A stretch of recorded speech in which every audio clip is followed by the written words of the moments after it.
1 Samuel au chapitre 22. David partit de là et se sauva dans la caverne d'Adulam. Ses frères et toute la maison de son père l'apprirent et ils descendirent vers lui. Tous ceux qui se trouvaient dans la détresse, qui avaient des créanciers ou qui étaient mécontents, se rassemblèrent auprès de lui, il devint leur chef. Ainsi se joignirent à lui environ 400 hommes. De là David s'en alla à Mitzpé, dans le pays de Moab, et il dit au roi de Moab, « Permets, je te prie, à mon père et à ma mère de se retirer de chez vous, jusqu'à ce que je sache ce que Dieu fera de moi. » Et il les conduisit devant le roi de Moab, et ils demeurèrent avec lui tout le temps que David fut dans la forteresse. Le prophète Gad dit à David, « Ne reste pas dans la forteresse, va-t'en, et entre dans le pays de Juda. » Et David s'en alla, et parvint à la forêt de Héret. Saül apprit que l'on avait des renseignements sur David et sur ses gens. Saül était assis sous le tamaris à Gibéa, sur la hauteur. Il avait sa lance à la main, et tous ses serviteurs se tenaient près de lui. Et Saül dit à ses serviteurs qui se tenaient près de lui, « Écoutez, Benjamites, le fils d'Isaïe vous donnera-t-il à tous des champs et des vignes? Fera-t-il de vous tous des chefs de 1000 et des chefs de 100? Sinon, pourquoi avez-vous tous conspiré contre moi? N'y a-t-il personne qui m'informe de l'alliance de mon fils avec le fils d'Isaïe? Pourquoi n'y a-t-il personne de vous qui souffre à mon sujet et qui m'avertisse que mon fils a soulevé mon serviteur contre moi, afin qu'il me dressât des embûches comme il le fait aujourd'hui ?» Doeg l'Édomite, qui se trouvait aussi parmi les serviteurs de Saül, répondit, « J'ai vu le fils d'Isaïe venir à Nob, auprès d'Achimélec, fils d'Achitub. Achimélec a consulté pour lui l'Éternel et lui a donné des vivres, et lui a remis l'épée de Goliath, le Philistin.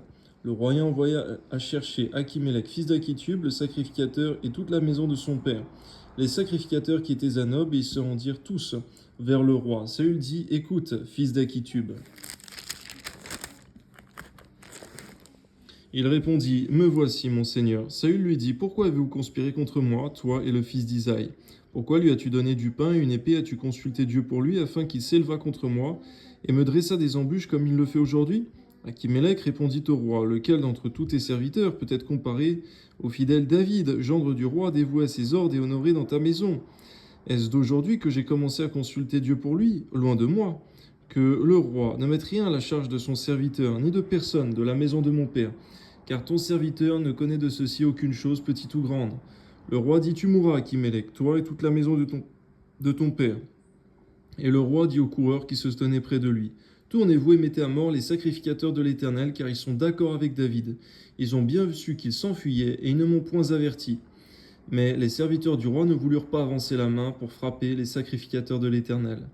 Seigneur, lorsque une autorité nous demande de faire quelque chose de contraire à ta parole, et qui éveille nos consciences, garde-nous d'obéir à cette autorité, Seigneur, car on aura chacun à rendre des comptes devant toi, et non devant un homme. Amen.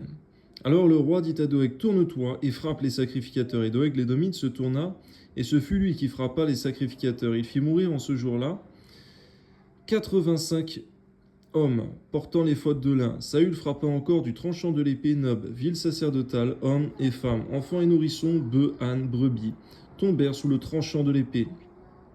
On voit lorsqu'un homme a été frappé par la folie, qui s'est éloigné de Dieu, il fait beaucoup de dégâts. Un fils d'Achimélec, fils d'Achitub, échappa. Son nom était Abiatar. Il s'enfuit auprès de David et lui rapporta que Saül avait tué les sacrificateurs de l'Éternel. David dit à Abiatar, « J'ai bien pensé ce jour même que Doeg, l'Édomite, se trouvant là, ne manquerait pas d'informer Saül. C'est moi qui suis la cause de la mort de toutes les personnes de la maison de ton père. » C'est aussi là qu'on voit, Seigneur, dans l'Ancien Testament, Seigneur, qu'il était parfois nécessaire d'éliminer une personne, Seigneur mon Dieu, qui allait devenir une pierre d'achoppement pour beaucoup.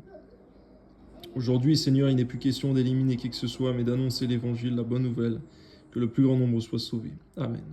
Reste avec moi, ne crains rien, car celui qui cherche ma vie cherche la tienne. Près de moi, tu seras bien gardé. Amen.